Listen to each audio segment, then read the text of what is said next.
Ada yang masih sampai sekarang saya heran tentang uang fiat atau penciptaan uang oleh Amerika terhadap mata uangnya yaitu dolar. Apa yang saya herankan?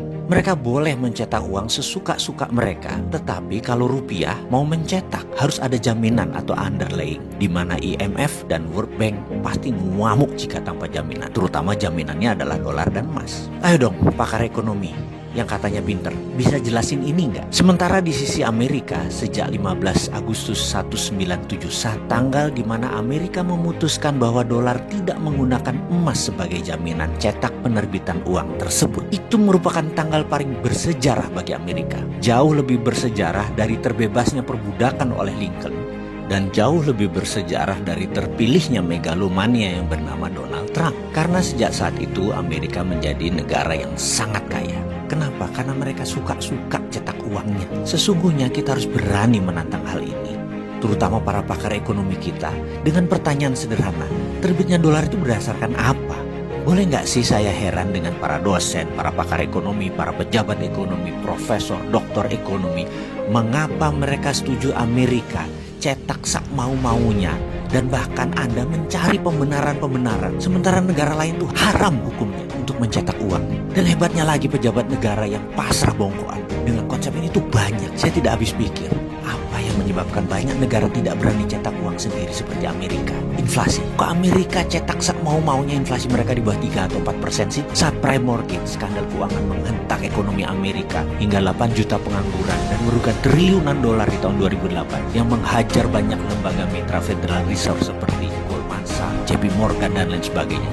Hanya sebentar selesai masalahnya dengan Federal Reserve printing money billion dolar, lebih besar dari anggaran APBN Indonesia. Kita tanya kemudian, terus mana inflasinya di Amerika?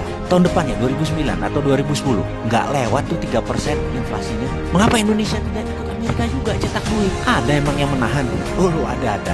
Yang namanya pakar ekonomi. Kayaknya ini yang masalah. Para pakar ini bisa kita curigai jangan-jangan mereka sebenarnya yang berkedok dengan pakar ekonomi tersebut, yang merasa pintar ekonomi, yang udah dicekoki guru dari John Maynard Keynes, Milton Friedman, ilmunya Friedrich Hayek, ilmunya Ludwig von Mises, terus merasa paling benar dan paham ilmu ekonomi, jadi harus tetap ikut aturan IMF, taat pada dolar, taat pada Amerika. Kita harus pasrah bongkokan dengan aturan World Bank dan IMF.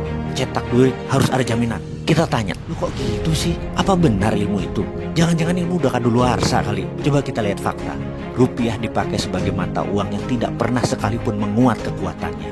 Yang katanya oleh pakar ilmu ekonomi mereka itu teorinya benar, manut dengan IMF. Mana hasilnya? Mana buktinya teori yang Anda praktekkan itu tadi berusaha membuat rupiah menguat atau Indonesia berjaya ekonomi? Tetap saja inflasinya besar tuh, bahkan defisit neraca perdagangan juga besar. Tetap rupiah melemah sepanjang jagat.